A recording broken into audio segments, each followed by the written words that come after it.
Greetings, everyone. Core here, and I'm doing a top 5 of my favorite summer movies that I reviewed this summer. My deadline is, well, timeline, I should say, is between May and August, which August is pretty much over. Just really nothing else I saw after The Hitman's Bodyguard that seemed interesting enough, so I'm just going to call it now. Summer's over.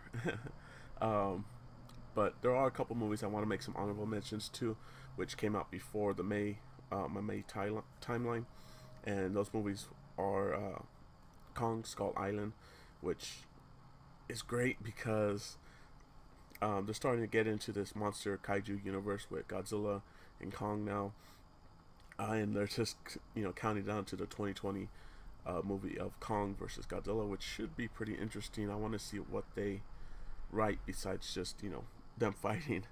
But there is another Godzilla movie coming out in 2019, which Godzilla King of the Monsters. So we'll see how Kong does against the King. But besides that, that came out in April, I believe, or March. Yeah, so it's a little bit of ahead of my timeline. The other two movies, which one of them is Logan, which is an amazing movie. It's not just an amazing superhero movie. It's just an amazing movie. The way it's shot, the way it's written, the way excuse me, the way it's acted, everything just falls in line perfectly, and it's a great way to send off, Hugh Jackman as Wolverine. Just making it full circle, and it's pretty impressive what they do with it, and it's just a great movie nonetheless. Besides that, the other movie which was pretty awesome, which is another honorable mention, is John Wick 2, and it just does everything that John Wick did, but turns it up to 11, and it's pretty impressive. Now that they get a little bit more budget, what they go and do with it, and it's just fun. It's just action. It's just everything. Like I said, it's everything that John Wick did, but better, bigger and better. And I can't wait for John Wick 3, which I believe is next year, from what I've read. But we'll see about that. But yeah, that's just a couple movies I wanted to mention because I'll probably I'll probably do it end of the year top 10 of my favorite movies, because top 5 summer movies actually got a little complicated on a couple of them. Um, but I'll get into that as I count them down, because we'll go from number 5. This is actually an order of my favorite movies, so it's not just 5 movies I picked, it's actually the order that I think they're the best in. And number 5 is Cars 3, which, yeah, considering how much I like superhero movies and stuff like that, um, I was actually thinking about, Spider Man, putting Spider Man Homecoming here, or just there was a few other movies I was kind of debating on what I wanted to put here on the number 5 spot.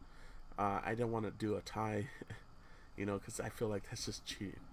And after thinking about it, and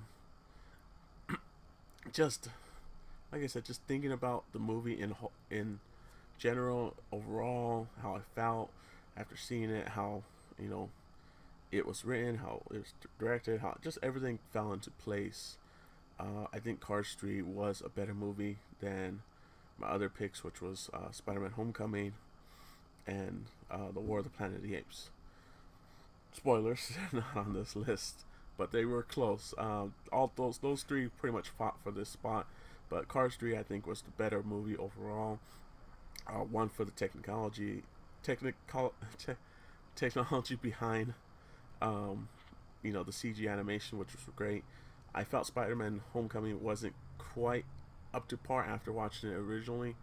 When I first watched it, I did think it was better, but thinking about it and everything, and it just didn't feel as great as everyone was saying. I think it just I got overhyped at the beginning, and after thinking about it and everything that happened, I think it's a little behind Cars 3. War of the Planet of the Apes was very close. I would put them as a tie, but like I said, I wanted to do no ties, and I just enjoyed Cars 3 a little bit more than War of the Planet of the Apes, which was still a great movie.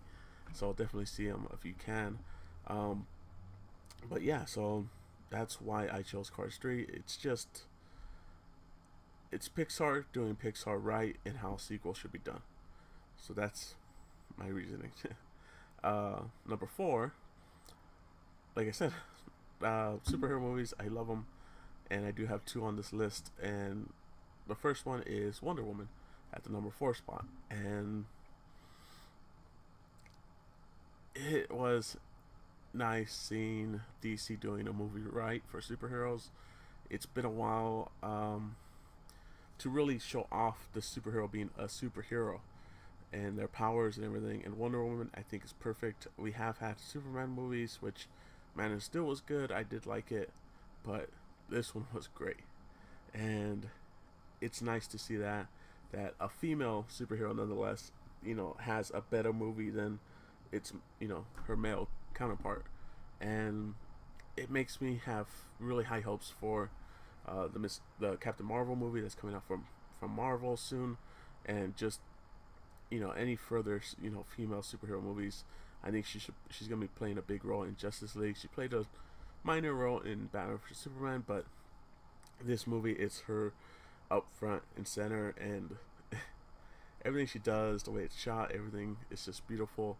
The action scenes, the pieces, they go all out, and I think it all works out really great. And you get those chills in a couple scenes that are pretty epic moments, and I just love it. It's like I said, it's just more entertaining. I could have probably put Cars 3 a little ahead of it as far as the story and everything, but overall, just Wonder Woman. I just had more fun with Wonder Woman than with Cars 3, so that's why I gave it the number 4 spot. Number 3, another great movie, another superhero movie, uh, which, spoiler, this is the last superhero movie on this list, is Guardians of the Galaxy 2, which was pretty epic to see them continue it. It's supposed to take place 3-4 months after the first Guardians, and it's still before the last Avengers movie. So there's a time gap that's going to be happening between Guardians Volume 2 and Avengers Infinity War. So that's going to be interesting to see how they connected and what they've been up to. They should be coming a stronger team, which in this one are pretty strong, but you can still see a lot of the faults, a lot of the cracks still, fresh, because they are a fresh team. They're not a veteran team like the Avengers or someone else. They get on each other's nerves a lot, which, I mean, that's what a lot of people like about them.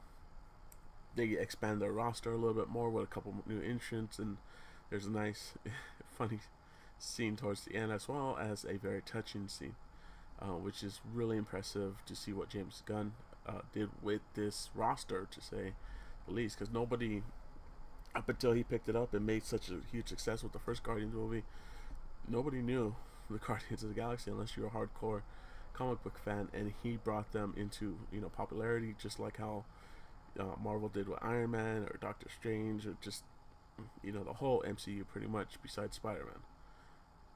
So it's such a fun movie, and it's a great soundtrack. That's one of the main reasons why I actually went and got the cassette version of it, which is nice because if we buy it on Amazon, they actually give you a digital download of it.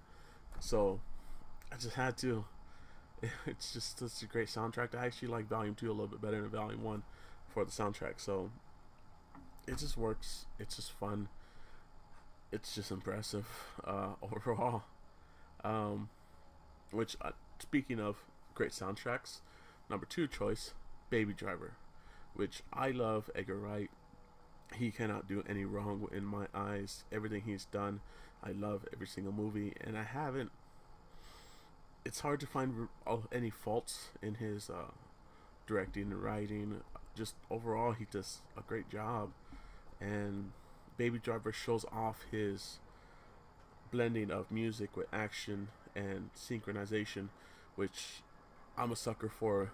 A good action scene shot with great music that just synchronizes so well. For my early stuff, I did a lot of AMVs, animated music videos, and you'll see, I like to try to sync up some action scenes, and I don't do a lot of editing, which a lot of action movies do now, a lot of superhero movies do now. They do quick edits, but I like his style because it's similar to mine where I like to let a scene play out, but sync up as the action's going on. So it just connects us so much more. It just connects to such a higher level. Um, but yeah, so Baby Driver is my number two. It has an amazing soundtrack. It just everything works out so well, and I can't think of a better movie that has a soundtrack that fits perfectly with what's going on, because he just plays the music just to get rid of the ringing in his ear, but it works out so well that he's synchronizes his world to his music, and it's just a cool movie. Baby is cool. But on to the number one, which I did talk about quite a bit. Granted, probably seeing it in IMAX helped out because I think the sound quality in the picture just made it feel a little more impactful. And number one is Dunkirk, which is interesting on my choice, I would say, for sure, because there were some great superhero movies. There were a lot of good movies this year for the summer, but of course there were a couple downers that weren't quite up to snuff. But Dunkirk overall is my number one pick because everything across the board, from the music to the soundscape to just the foliage of just people walking and just doing mediocre things that you don't pay attention to. Um, the sound of everything just so impactful.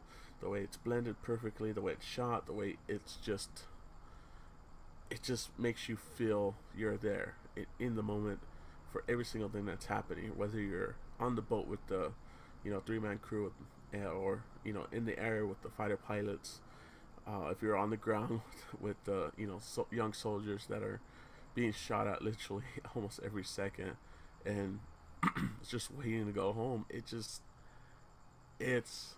an emotional roller coaster that hooks you in from the start. It just uh, it's a movie you have to go to experience. You have to experience, especially in theater, compared to seeing it at home. I don't think you'll get as quite as you know hooked in, as quite as involved as seeing it in the theater if you saw it at home, unless you have a really incredible sound system and a TV to match with that. But yeah, it's just Christopher Nolan is remarkable as far as what he does, as far as soundscapes, as far as sound quality, his soundtracks. It's just what he does with his actors, how he gets the raw emotion out of them, how he likes to do a lot of practical stuff. He doesn't rely too much on CG, and that practicality really comes out and makes his movies seem unique. It makes his movies seem more realistic, which is perfect for a period timepiece. And overall, it's just great. It's perfect. It's funny because it's his shortest movie he's done. It's only an hour 45, I believe. But it doesn't feel like it. It doesn't feel rushed. It feels perfectly paced. It doesn't feel cheap. You could definitely feel the effort that he put into it, and it's my number one pick because of that. Everything in it, it's a near perfect film. There's hardly any nitpicks I would think from it besides I can't even think of any right now, and I can't even think of any since I've seen it. There's really nothing to really nitpick about this movie, and it's really impressive. I wanted to put Baby Driver number one. I thought Baby Driver was going to be number one until I saw Dunkirk. Just from the trailers, I mean, it makes you feel anxious and involved in what the soldiers are feeling on that beach, and I picked it because it made me feel emotional. I got so invested in this movie that I had some tears of joy towards the end. One of the scenes just got me a little too much after the hour and a half of what all the soldiers and everything went through. It's been a while since I've had a movie that did that to me. So that's my number one, Dunkirk. And there's still going to be a few more movies I'll be watching this year. Not too many. There's going to be a good handful. Definitely Thor. Definitely, Justice League. There's a few other ones that I saw that. I just can't think of it off the top of my head. But yeah, I'll probably do another top 10 at the end of the year. Just overall, what I liked and what order I liked them in. Most likely, Dunkirk probably gonna be number one still. I don't see any movie that's gonna outdo them, but we'll see. We still got 5 more months left, 4 more months left in this year, so there might be a shocker. I mean, we do have Star Wars: The Last Jedi, so we'll see how that goes. But if you guys are interested, I do have some affiliation links down below. One of them is for the Stanley box, get you $5 off, as well as does help me um, getting the Stanley boxes and hopefully maybe doing a giveaway of some of the stuff in them. The other thing I do have is the Clutch Chairs discount, which I believe fluctuates between somewhere between 10 and 20% off, and that does help me out personally with the company as well, because they're still a little new, but their chairs are so nice. I've tested them out. I just haven't gotten down to buying one because I want to get the biggest one, the Titan series, the heavy duty ones, because I am a heavy duty man, and those are a little bit more expensive. But even the regular quality ones just feel so nice. I might just get a regular one and test it out and see how that does. But besides Clutch Chairs and Stanley box, I do have a code for your first order from Pop in a Box, which is a great place if you want to get pops, which you could see I like pops as well, and they have some great deals, which if you get at least 5, get them for $40, and shipping's only about $3-4 if you're in the US, but they're international as well, so check them out. They're probably one of the best deals to get for pre-orders if you're interested in, just to make sure that you get them, and they only charge you shipping once for your order, so it's a great deal and 20% off. I wish I had that code when I ordered my first slot, because I did order the Batman animated Wave 2s. So if you're interested in any of those things, check them out down below. I do have my affiliation links down below with my codes, and also check out my Twitter for just random updates. Most of the time I'm just retweeting from Funko, just trying to win some more pops. But until then, guys, later.